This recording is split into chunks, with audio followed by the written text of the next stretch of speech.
Hi guys, Asmo here. I finally hit level 100 Bloodmage. We are the rank 1 Bloodmage on the ladder on PoE Ninja. You can easily find the character there, and today I wanted to give you some tips on how you can level past these, like maybe level 90, 95, depending on the player. Like for some people, they have like hit a wall at a different level and they cannot level past that and they find it difficult to level. So I'm gonna give you the tips and I'm gonna show you exactly what I did to level to 100 as fast as I did. So number one thing that I did when I figured out, okay, I want to level to 100 this league, what should I be doing? Okay, number one thing is you need a character that is well suited for that. So I am playing currently a Spark Bloodmage with the full lightning setup with Choir of the Storm, so our critical hits ignore monster lightning resistances, and with the arc, right? So we're using arc because it gives you more clear. It's better than Comet for clear, but it's worse for single target damage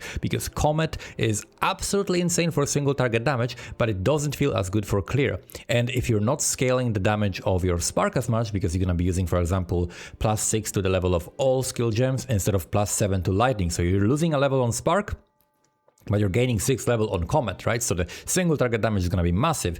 But you don't need that much single target damage for clearing and for leveling, because when you're leveling, you do need to complete maps, so you're killing bosses. But if you kill the boss in, let's say, 10 seconds instead of 5 seconds, or you kill it in 5 seconds instead of 3 seconds, the difference is not as big as the difference that it makes clearing the entire map slower or faster. So for that reason, I picked Bloodmage with the pathing that goes all the way around for a bunch of movement speed. So I could have a much more damage if I was picking, for example, these crit nodes. I could path here for blood magic. There's a lot of good crit nodes here. There is some other crit here. I could get much more damage. I could also get like crit damage multiplier for alive. I could get a lot more damage, but the priority for me is to have a good balance. So I need to make sure that I don't die. That is like number one thing. If you want to level, you cannot die. You cannot be afforded to be dying. You can see that my character has a bunch of limbs here because we're not dying. I have the Omen of Amelioration and I died like once recently, and then you lose like 2.5% XP, which at level like 99, that's gonna be, you know, a while to get back to that, but still not gonna be that bad with Omen of Amelioration. So 100% you need them, but you cannot afford to be dying. So how do you manage not dying? Maybe let's talk about that. Number one thing is the content selection. So the content that you're running. So what I was doing, I was running these specific maps, T16, and I have a filter where I purchased them from trade, because at some point when you're not running T15s anymore, you can see I got some T15s, but I'm not running them. I'm selling them for like, you know, 10 div at a time of worth of my maps. And then instead I'm buying T16s because it is much faster to just buy them than to roll all of these maps, because I care about the modifiers. So the modifiers that I don't want, because they are too rippy, is less recovery of life, because even though I have instant leech, right, from this jewel, 14% of my leech is instant, I have overleech and we are relying on the basic leech as well as overleech. So if I have less recovery, which is like the major point of what makes my character tanky, I'm gonna not be able to survive some of the like toughest situations. So no less recovery. We're not gonna run that.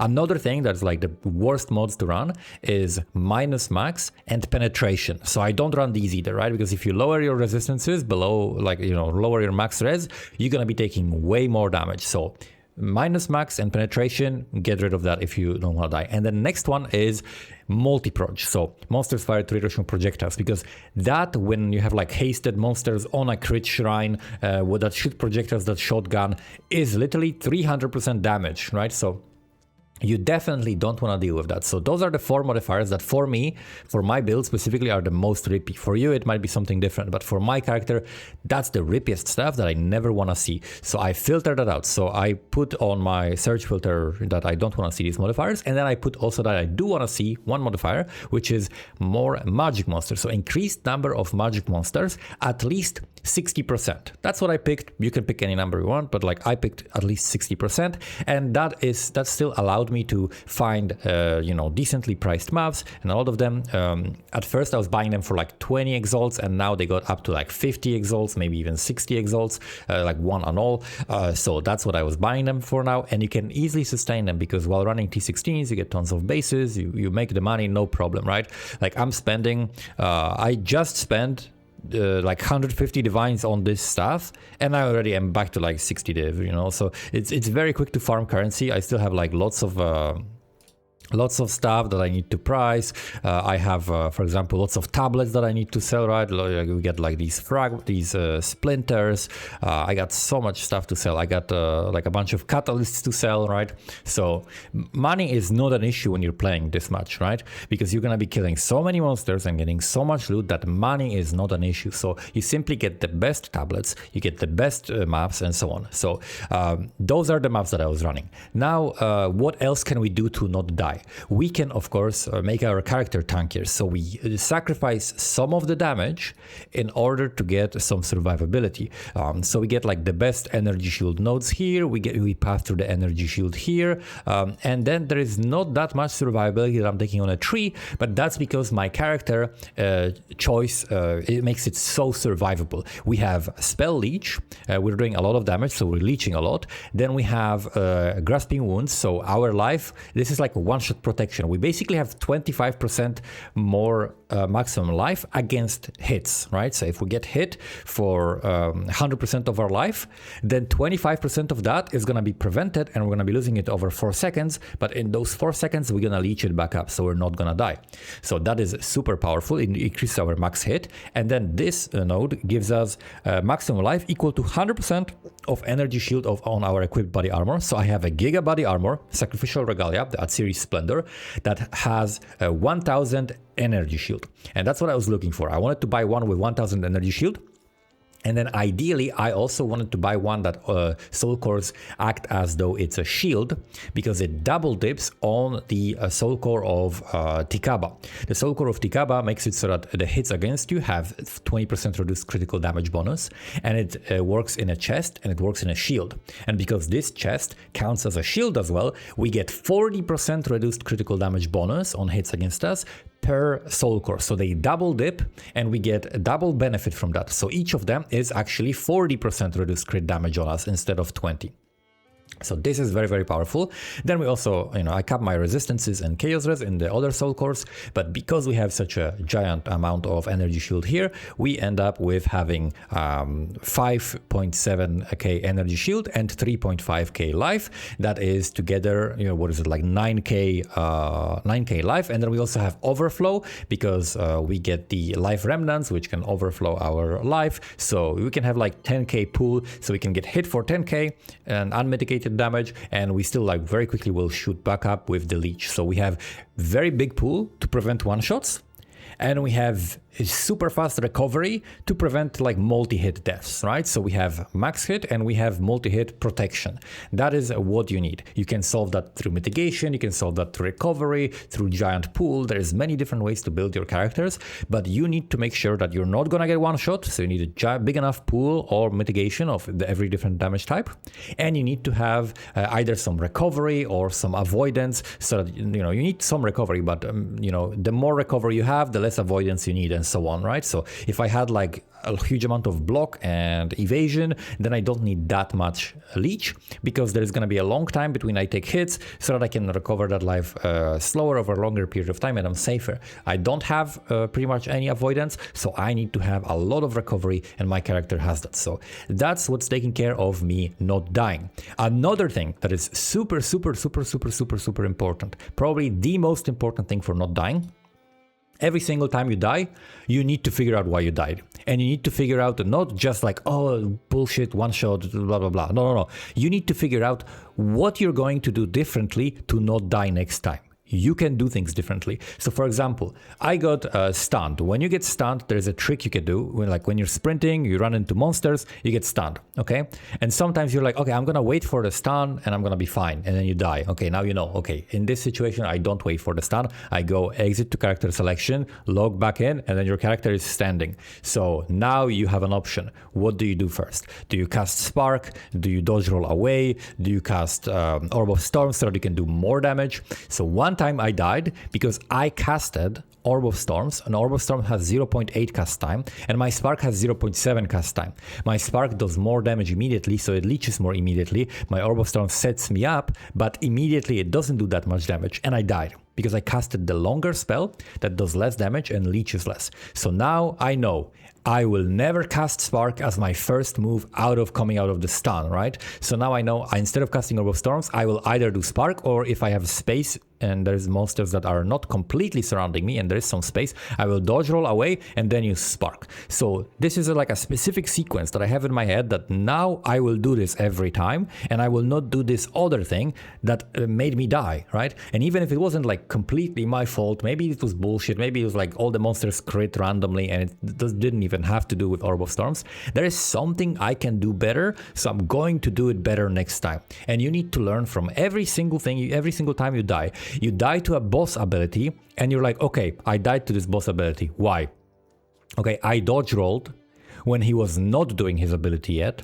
And then when he was doing his ability, I had no dodge roll available because I was still like finishing the animation, so I couldn't immediately dodge roll or change direction, and that's why I died. So now I know on this boss, I will not dodge roll until I see him do this specific ability so that I can dodge roll immediately, and then I will also be closer to him so that I can cut the angle so I can get further and he has to spin further and he cannot hit me, right? So you learn every single move of every single boss whenever you die. You learn every single situation. You learn the monster types, you learn the abilities, you learn the map, you learn the map mods. Anytime you die, if you still have tries, like you can leave the map thing open on the side and see what modifiers you're running. And if you're dying, read the modifiers. Immediately read the modifiers. What modifiers were on the map? And if you see a certain combination and you suspect a modifier of being dangerous, then next time look like, okay, if you have this modifier, your character looks like it's taking more damage. Don't run that modifier if you don't want to die, right? Like don't run that modifier or change your build so that it can deal with that modifier. Maybe that modifier on a specific layout is something that you don't want to run. So this is something you need to learn. This is the only way you can improve. This is the only way you can stop dying, by actually learning about the game. This game has a lot of mechanics, a lot of different monsters, a lot of different bosses, a lot of different modifiers. They all matter. All of this is like a specific thing. Like people just run whatever modifiers, do whatever, and just blame the game and don't improve. You can actually improve if you look specifically and try. So that is the number one thing you can do to get higher levels, because if you stop dying, you're going to just automatically have higher level than you would have otherwise, right? If you're playing in the end game, you play for a week, let's say, and you start applying this and you stop dying, you will be higher level by the end of it than if you didn't do that, right? It's a massive difference, right? Because especially if you're not using Omens, because you just don't care about XP that much, and maybe you think they're expensive or something because you don't understand how to value your XP, then you're going to have higher level by not dying, and you're gonna be more powerful. But Omens of Amelioration, I would say just always run them. I bought them at the beginning of the league for like 3 exalts each. Right now, I think they are much more expensive than that because people care about XP now. Yeah, now they're 20, right? So I bought them for 3, now they're 20. You know how many of them I bought? I bought like 60 of them because I knew I'm gonna be playing this game. I'm gonna be playing on this character, and even if I play on another character, why would I just want to have less XP if I can have more XP, right? It's gonna be like multiple levels that you're gonna gain. You die, 15 times, and that's a whole level, right, that you're gaining from these Omens of Amelioration. So my character, I have a bunch of deaths from earlier on. I have 129 deaths on the way to level 100. I think in softcore that's a pretty respectable number because it's very easy to die, especially early on while you're like still developing your character, just getting into the maps and pushing the tiers in the beginning. That's where you're gonna die the most, but then eventually you have to solve it when you're getting into like the 90s and then stop dying. So number 1, not die. How to not die, like how to manage your XP by not dying. We went over that. So now let's talk about how do you run maps to maximize your XP. Number 1 thing is you want more monsters You want more magic monsters, and you also want to make sure that you get XP multipliers. So I'm going to show you the tablets that I run. The tablets that I run were as follows. So we have, let me show you, let me grab one from here maybe to show you like the set of tablets that I would run. So the set of tablets that I would run would normally look something like this. So I have a precursor tablet that gives me +1 to the area level. So I'm always running T16s and always running irradiated. So it's area level 81. That gives you about 0.1 or 0.2% more XP because you get a smaller penalty when you are at like the highest levels, right? If you are at slightly lower levels, the difference is actually even bigger. So I highly recommend running the highest level you can. Area zone, and then we are running irradiation with monster effectiveness and increased experience. So increased experience on the tablets goes up to 20% and effectiveness goes up to 11%. It is very hard to find tablets that have these modifiers like max rolled and then also other good stuff. It's very hard to find. At the beginning of the league, it was actually pretty easy to find and people didn't value XP. So I was buying a ton of them for very cheap. But then as the league goes on, like right now, people care much more about XP. So they are more expensive. So you have to lower the roll ranges a little bit.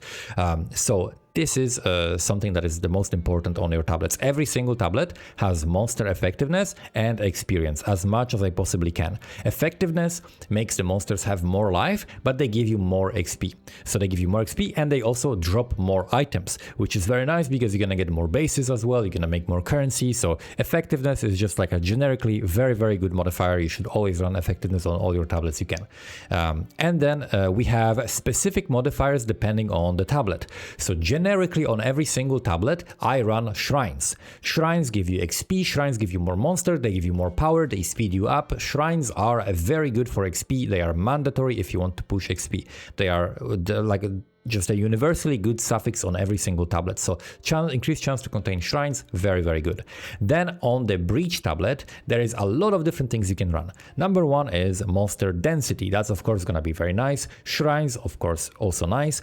Chance to have extra breaches. So we have tablets. I think I have some here maybe. Chance to contain an additional breach, and there is also chance to contain 3 additional breaches. And the numbers are roughly equivalent. It's going to work out to be about the same. We have monster density, and then also we have breaches have more magic monsters. That's another modifier. It's like breaches in your map spawn increased magic monsters. That's another very, very good modifier.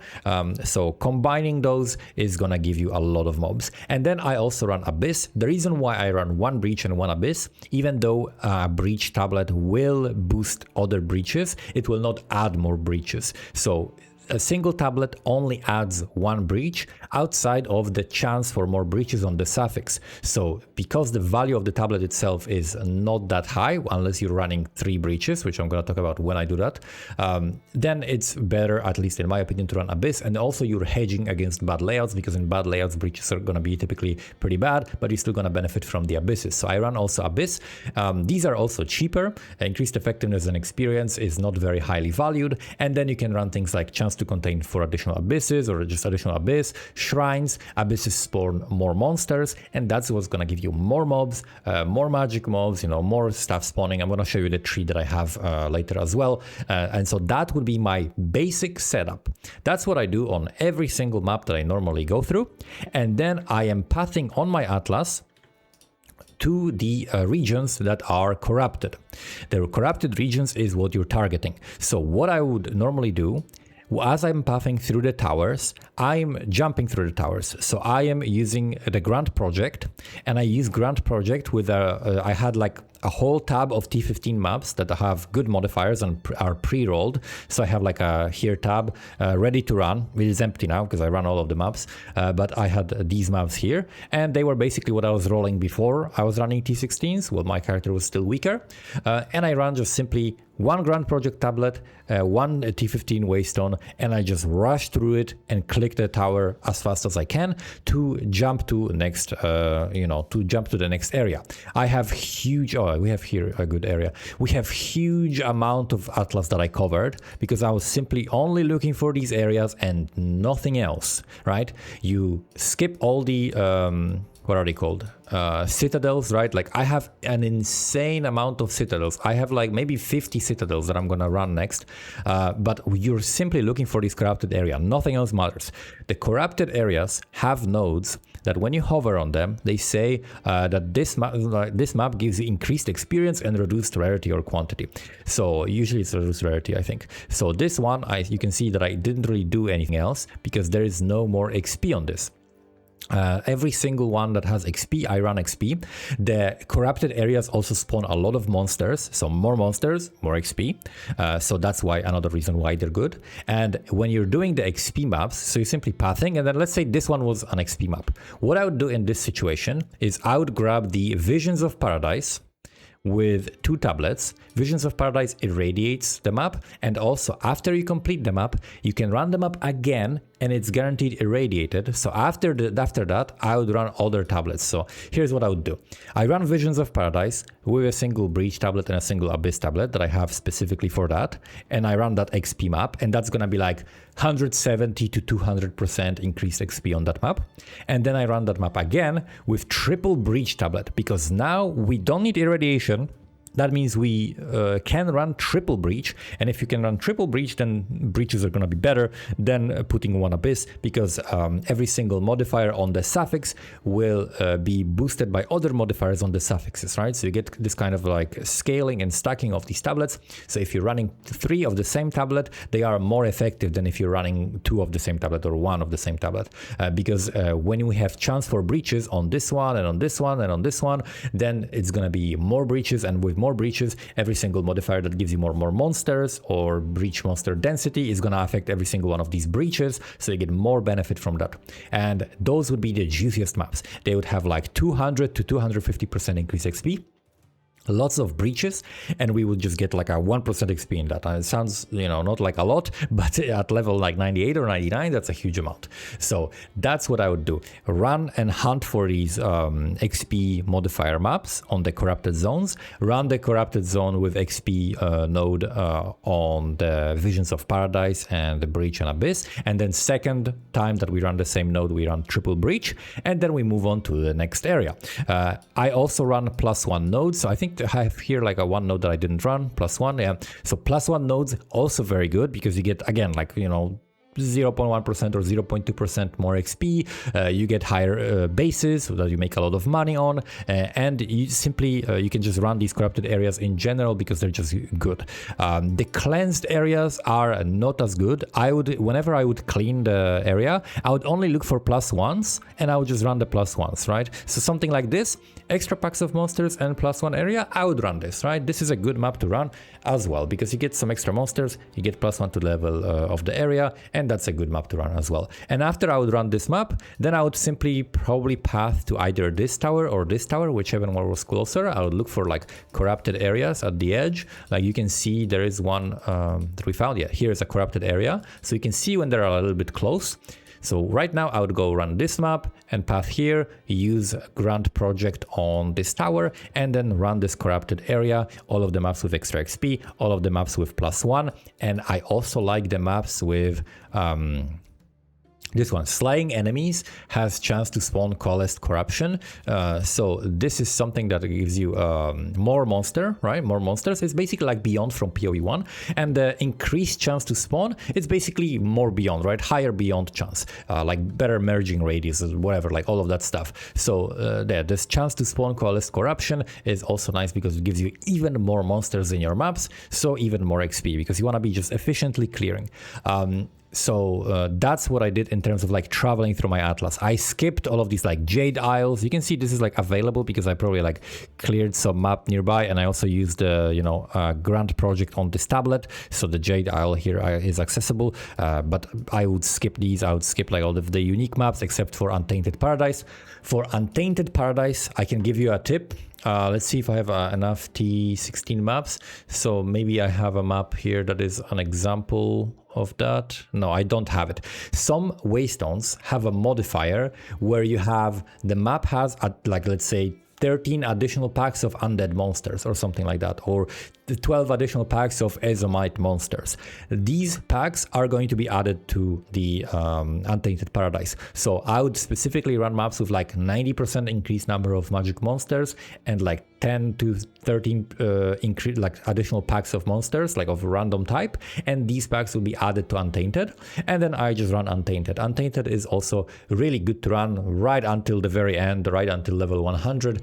You still get good benefit from Untainted because it's you know, you don't get irradiation, but that irradiation is only like you know 0.1 or 0.2 XP, but you get like multipliers that are between like 200 and 400, right? So like 200 something, 300 something percent increased XP, and it is worth running. It's relatively quick, decent amount of magic mobs if you get a good tablet, and it's still worth running. So that's when it comes to traveling the Atlas. Now let's talk about the Atlas tree. So my Atlas tree is designed purely for XP. There is nothing here that has to, like, I don't care about loot, right? Because again, we're getting enough money by just killing a huge amount of monsters. Money was never a problem. I like at the end at level 99, I was just buying tablets for divine like a candy, you know. I was just like spamming them for like, okay, this goes to the divine, I don't care, I just want it now, and I just want to run them up, and I'm still making money through that, right? So it's very hard to burn enough money to not have enough money to run these maps. So let's talk about first the main tree. The main tree has we want as much pack size, as much magic monsters, and as many monster packs as we can, right? So we're picking all of that. Then we have shrines. So shrines, you want you know, chance for all the packs around shrines to be magic, that's more XP. And then also we want prayer for wisdom, 100% increased chance of enlightening shrines in your maps, and 100% increased effect of enlightening shrines in your maps. And enlightening shrines are the ones that give you increased experience. So what I would do when I get into the map, that is again another optimization that you can do. You run into the map, you look for the shrines if they are around, and if I find a breach, sometimes I would leave that breach and I would go one way, and I know that I will loop around to that breach anyway, so I'm not going to be backtracking and wasting time. I'm still going to end up next to that breach. But if I find a shrine that is like Explodey Shrine, Speed Shrine, Experience Shrine, that's going to boost me so much, because I'm going to be able to kill more monsters, get more XP from them, and get bigger benefit from the breach that gives you so many mobs and so many magic mobs. So I would min-max that a little bit, and I would like path to the right things on the map, and really like try to maximize the XP I'm getting per hour and maximize the speed at which I'm clearing it. If I have a breach and I know I can have an Explode Shrine, I'm going to clear it faster, so I'm going to first pick up the Explode Shrine and then do the breach. So ordering things like that, and you know, pathing efficiently through the map, very, very important. Then other things we have on this map is effectiveness of tablets, because of course that's gonna give you more XP, and effectiveness of mobs, and then 20% chance to double the effect of precursor tablets is going to sometimes give you double the XP. So instead of getting like 70% increased experience from your tablets, you're gonna get 140. And in those maps, you definitely want to full clear, even on the bad layouts, because you get a huge multiplier. In general, full clearing is good, but if you see, you know, remaining monsters are like super far away, then just put in next map, right? But you do want to full clear. This is not like, you know, we kill a boss. We don't care about boss that much. We only kill the boss if we want to complete the map to keep moving through the Atlas. But we just want to kill as many monsters as possible. Now, when it comes to the mechanic, for the Abyss, we are pathing to Dark Bloodlines, because that gives you more magic mobs, and then we're pathing through here because we get the Lightless Legions, so it's 50% chance for Amanamu. You know, again, if Amanamu is too dangerous for your build, you can run something else. You can run Effectiveness maybe, but I chose to go for the 25% increased monsters, so I get more monsters. And then here we have the Abyssal Modifiers, that just gives you like more loot, and here Abysses spawn more monsters, and Abysses are scattered throughout the area. We simply have to path through that to get more mobs. So more monsters, more magic monsters. That's the main theme of everything we're doing with every single tree. Here we got clasped hands have chance to be guarded by a pack of magic monsters, and we have more hands, so we got more monsters and more magic monsters. Here we have the monster density. And here we have monster density, but the breaches are faster. So more monsters, that's all. We don't care about anything else, just more monsters. Here we have big explosion. We have a +1 to the logbooks, and we have the increased effect of remnants. So I simply look at Expedition if I see it in a map. If it says XP and no mods that break my build, I click it, kill the monster, move on, right? I don't care about anything else. Don't pick up like artifacts or anything like that. Max difficulty on the bosses, we get the experience from the bosses, and we get the shrines in maps with powerful bosses. So additional shrine is very nice to have. Then for the Delirium, we have magic monsters have chance to have additional modifier. We have rare monsters and quantity of that, as well as Delirium folks spawns increased fracturing mirrors, which gives you more monsters. However, I found that Delirium is actually negative XP. So if you find Delirium in your maps, I would say if you care about XP, skip Delirium. Do not even walk through the mirror, it's gonna slow you down. Just the amount of like walking into the mirror and waiting for the monsters to jump and stops you for a second, it's not worth the time. It slows you. When I do XP, you can do a trick. You can like type /reset, I don't know if caps lock, reset _ XP. When you press enter, your XP per hour that you can see here under your current XP normally while you're playing is going to reset. And so you type that and you run a map. And then you see, okay, how much XP per hour was this map? And then you see, okay, 15 million, whatever. And then you type it again, and then you do the next map, and you're like, okay, this one was 10 million. Why was it worse, right? And you're like, oh, the other one had a tablet proc or whatever. So you can learn how much XP things give you so that you can learn which things to prioritize and which things to just simply stop doing. And I tried that with Delirium, doing Deli and not doing Deli, and Deli was less XP. So therefore, if I want XP, I'm not gonna do Deli. Then for rituals, we actually want the extra packs, 4 rituals, and then we have the revived monsters have chance to be magic. I would normally not do ritual. It simply adds more monsters. Like whenever ritual spawns, you get just more mobs around it, and that's cool. That's why we take the 4 and extra packs.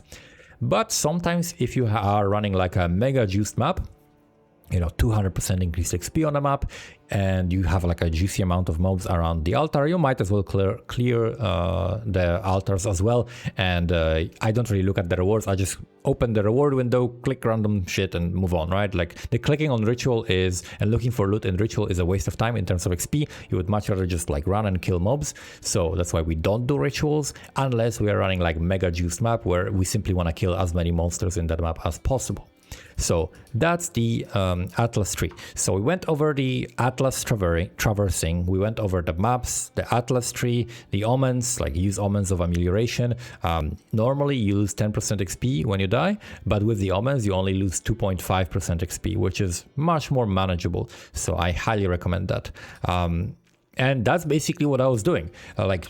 You need to make sure that you optimize your gameplay as much as possible if you want to hit like really high levels, and you need to make sure that you're cutting out stuff that is not needed. So if you have enough currency, like let's say me right now, right? Let's say I wanted to continue. Let's say there was 200 levels and I wanted to keep going.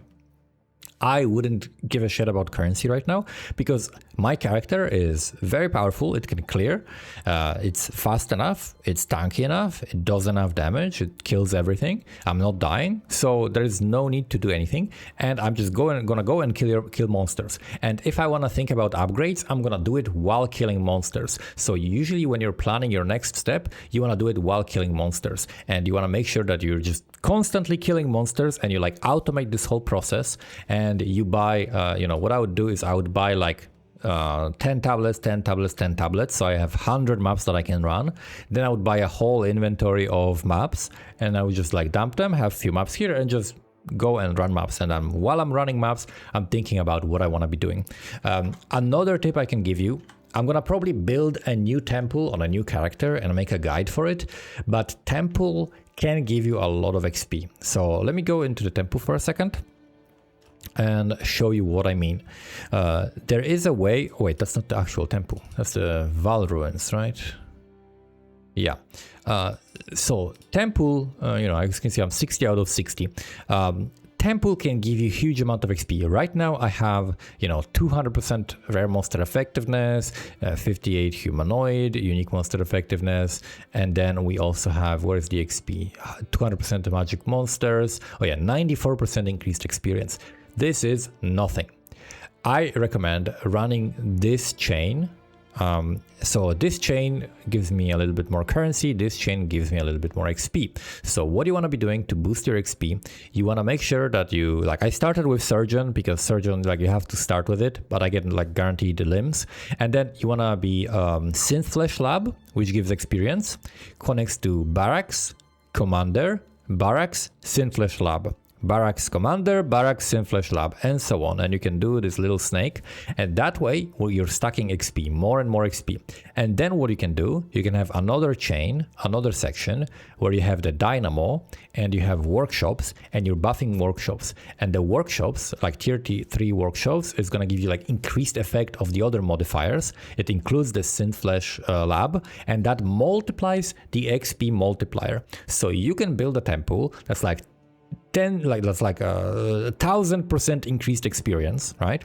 And if you have a temple that's like, I think my temple is like 7 million XP per hour when I'm like at level 99, and maps are like 10 to 15, so I would have to double that to be like worth it. So if I get to like more effectiveness and like 200% increased experience, so I simply extend this chain and put it like up to here, and then I have, you know, Dynamo with a few workshops, that's going to be already better than maps. So every 6 maps I'm gonna be able to run that and have huge amount of XP and be able to level even faster. So there is a way to build temple to give you more XP than maps, but it does require effort, and it does require knowing how to build a temple. I'm gonna make a separate video for building a temple later, but just so you know, there is this option. Temple can be worth for XP if you build it correctly, but at the beginning it's not going to be, because it requires a lot of investment. But if you start from level 1 and making it like that, then it's going to be absolutely massive. So that's it. That's basically everything I know about hitting level 100, all of the tips I could give you. Hopefully it can help you reach your goals and reach higher levels so you can have a more powerful character. And I'll see you guys next time. Bye bye.